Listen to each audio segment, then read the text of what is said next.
বাসর রাতে বিড়াল মারার গল্প। চলুন আগে বিড়াল মারার কাহিনীটা শোনা যাক।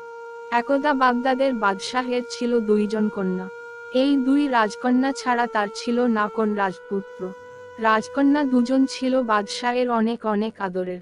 সব সময় দুই রাজকন্যার জন্য 10-15 জন দাসী প্রস্তুত থাকত। কখন কোনো রাজকন্যার কি দরকার হবে আর তারা হুকুম পালন করবে। দুই রাজকন্যারই একটা করে বিড়াল ছিল। বিড়াল দুটো ছিল তাদের সব সময় এর সাথী। তারা খেতে বসলে এমনকি ঘুমাতে গেলেও ওই বিড়াল দুটো সাথে সাথে থাকতো। তো দেখতে দেখতে দুই রাজকন্যাই একসময় বড় হয়ে গেল। তারা বিবাহ উপযোগী হয়ে গেল। তারপর বাদশাহের চিন্তা বাড়তে লাগলো, কারণ এই দুই রাজকন্যার জামাইদের উপরেই তার এই বিশাল রাজ্যের দায়িত্ব দিয়ে যেতে হবে। সুতরাং এমন যোগ্য দুজন ছেলে খুঁজে বের করতে হবে, যারা এই গুরু দায়িত্ব ভালোভাবে পালন করতে পারবে। সারা রাজ্যে অনেক খোঁজাখুঁজি করে এমন দুই ভাই পাওয়া গেল যাদের কাছে রাজকন্যাদের বিয়ে দেয়া যায় বলে বাদশাহের মনে হলো। তারপর অনেক ধুমধাম করে বিয়ে হলো দুই রাজকন্যার একসাথে। অতঃপর বাদশাহ দুই মেয়ে জামাইকে সমানভাবে রাজ্যের দায়িত্ব ভাগ করে দিলেন। এরপর দুই ভাই রাজ্য চালনা নিয়ে অনেক ব্যস্ত হয়ে পড়ল। দুইজনের অনেক দিন দেখা সাক্ষাৎ নেই। হঠাৎ করেই রাজ্যের একটা বড় অনুষ্ঠানে দুই ভাইয়ের দেখা হয়ে গেল। তারপর দুজনই আবেগে আপ্লুত হয়ে পড়ল এতদিন করে ভাইয়ের সাথে দেখা এই জন্যে। তারপর অনেক কথায় কথায় ছোট ভাই জিজ্ঞাসা করল তাদের বউ মানে রাজকন্যাদের কথা।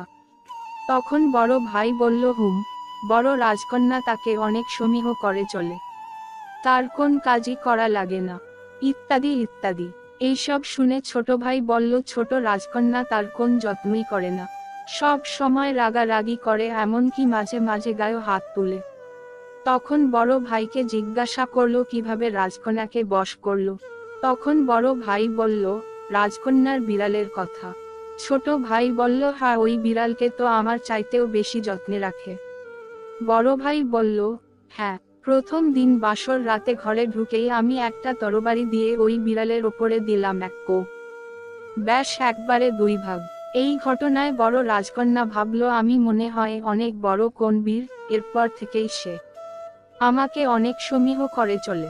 তো এই কথা শুনে ছোট ভাই মনে মনে ভাবল ঠিক আছে, আজকে বাড়ি ফিরেই বিড়ালের জীবন নাশ করা লাগবে। তারপরে আবার অনেকদিন পরে দুই ভাইয়ের দেখা। এবার ছোট ভাইয়ের শরীরে অনেক কাটা দাগ। বড় ভাই জিজ্ঞাসা করলো কি খবর, কোন যুদ্ধে আহত হয়েছিলেন নাকি। ছোট ভাই বলল, না ভাই, তোমার ঘটনা শুনে আমাকে এর শাস্তি স্বরূপ 1 মাস কারাবন্দী আর অত্যাচার ভোগ করা লাগলো। তখন বড় ভাই বলল, বিড়াল বাসর রাতেই মারতে হয়, পরে মারলে কোন লাভ নাই। প্রকৃতপক্ষে বাসর রাতে বিড়াল মেরে কিছু হয় না। এগুলো শুধুই গল্প কথা, এর সাথে ইসলামের দূরতম কোন সম্পর্ক নেই। এ ধরনের অহেতুক কুসংস্কার থেকে আমাদের বেঁচে থাকা উচিত। আল্লাহ আমাদের তৌফিক দিন। আমিন।